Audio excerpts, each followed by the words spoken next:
Ayun po, magandang umaga sa inyong lahat. Alas 11:11 ay sakto, ang ganda ng numero, 11:11. Mag-wish na kayo. Alas 11:11 ng umaga diyan sa Pilipinas. Mga Boss Chipamo sir, kamusta po kayong lahat mga kababayan? Ito naman po muli, nagbabalik sa ating live at normal na po, no? Kasi nandito na po tayo sa walang kakwenta-kwentang studio natin na kama nasa likod at puro mga kalato, mga bossing. Ano? At syempre, dito po sa ating channel, lagi naman pong maiinit ang ating mga tinatalakay at hahapyawan lang din po nating talakayan mga bossing, yung pong tungkol doon sa Fox Silica, mga bossing Chief Amo Sir. Ano po? Yan ang ating mga pag-uusapan sa araw na ito. Kasama na din po yung day 10 ng impeachment ng Vice Presidente, mga kababayan. Yan ang ating mga tatalakayan sa araw na ito. Kaya po kung kayo ay hindi pa nakasubscribe dito sa ating channel, ay dapat po pindutin nyo na yung subscribe button upang sa ganoon kayo ay laging ino-notify ni YouTube pag nag-uumpisa na po tayo ng ating mga talakayan. At syempre, mabilisan lang din po ito. No, i-shoutout ko na kayo dyan sa comment section na kanina pa nag-aantay. Nandiyan si Ma'am Marge ng Ceresapor, si Delia Rosario, si Aurelia Adena, si Ma'am BG Badjola, nandiyan din si Pia ng Ceresapor, si I am Batman, nandiyan na din po. Sino pa? Ma'am Delia Rosario. Si Forever Beth De Jesus, nandiyan na din po. Si Tommy ng Ceresa Force, buong Ceresa Force family, shoutout po sa inyo. At umpisahan na po natin ito for sure. Ayan, si Arlana Mendras, nandiyan na din. Abing Sulit, nandiyan na din po. Game ho, mga kababayan. Umpisahan na po natin. Kanina pa umpisa ng umpisa. Ano nga, umpisahan natin doon sa Fox Silica po. Ako mga Boss Chipamo sir, aamin ako sa inyo, wala din akong idea kung ano yung Fox Silica. Kaya kung matatandaan nyo po, hindi ko masyadong ginagawaan po ng content. Ang tanong natin, ang Vice President po kaya, ano ang masasabi o ano ang maikokomento doon po sa Fox Silica? Pakinggan ho muna natin ang Vice Presidente bago natin kumuha ng isang content, no, para mas malinaw nating maintindihan agad-agad kung yes ba tayo or no tayo sa Fox Silica. Game! Ma'am, any thought po about sa Fox Silica na Vice Presidente muna, alamin natin kung ano ang kanyang masasabi dito. Lemor Arebib, balak po itayo sa Pilipinas? Ano na? Fox Silica? Yung Fox Silica. Fox Silica? Hindi ma'am, Fox Silica. Do you know anything about that? Wala ako. I cannot comment on that. Mukhang hindi din alam ng Vice President. Sino ba yung mga vlogger na nagtatanong sa kanya? Mga vlogger ba yun o mga reporter? Mukhang hindi din alam ng Vice Presidente kung ano yung Fox Silica. Kung tayo, mga kababayan, ngayon pa lang natin matutunghayan kung ano yung posible at maaaring maging epekto sa Pilipinas, yung pero dapat ang Vice Presidente, ano yan, matik sa kanya yan. Dapat, kumbaga ho, mga kababayan, ano yan, alam niya ho yan, mga bossing. Pero mukhang wala. Anyway, alisin ho natin ito, mga boss. Meron akong nadaanan sa Facebook po. Meron akong nadaanan sa Facebook, mga kababayan, na si Kuya, ini-explain po yung tungkol doon sa Fox Silica po. Kung saan magkakaroon. Ito daw po ulitin ko, not sure kung tama siya, pero doon sa pagkaka-explain niya, mga kababayan,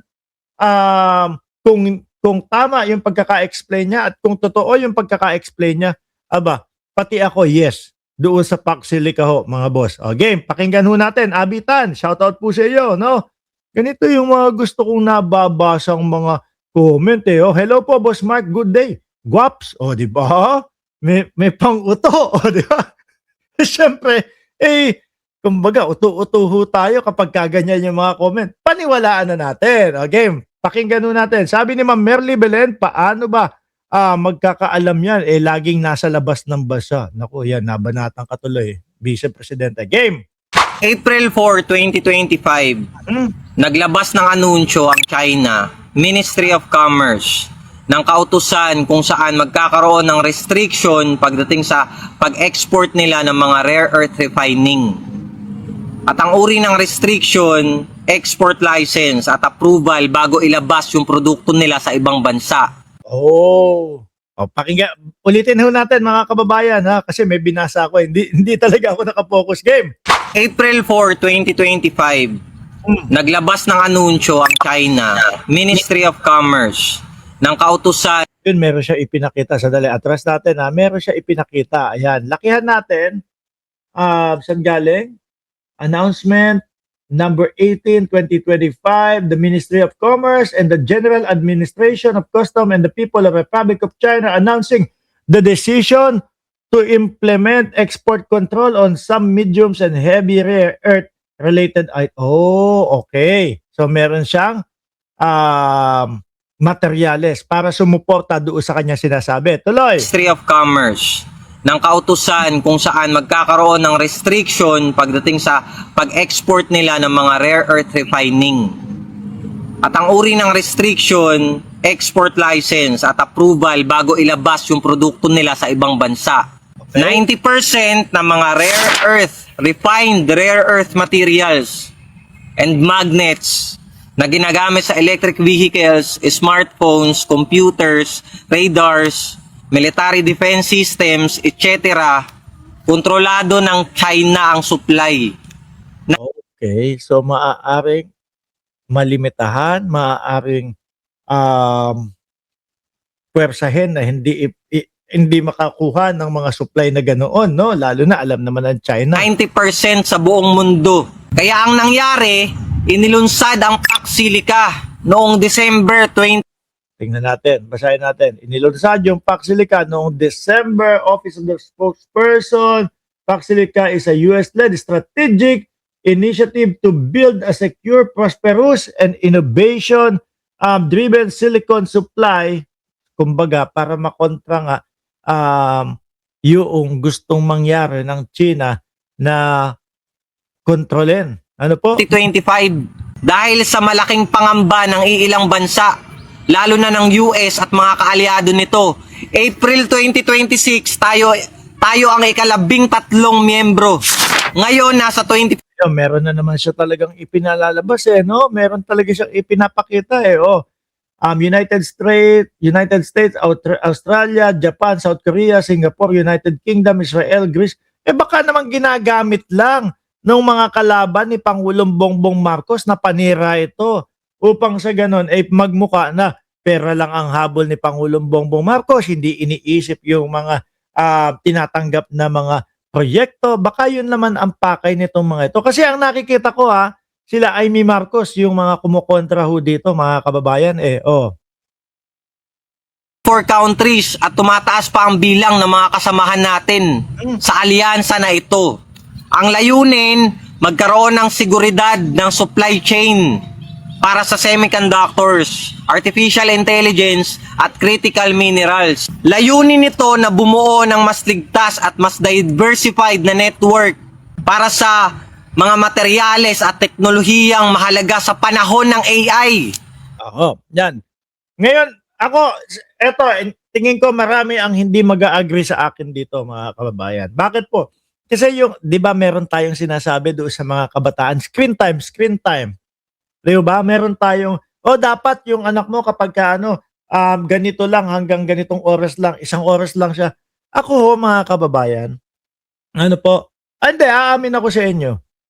Hindi ako agree doon sa screen time nung anak ko. Bakit? Kakaiba, Kasi lagi nating naririnig, kailangan may screen time yan. Dapat hindi lalagpas ng ganito. Dapat limitado yung ganito. Bakit?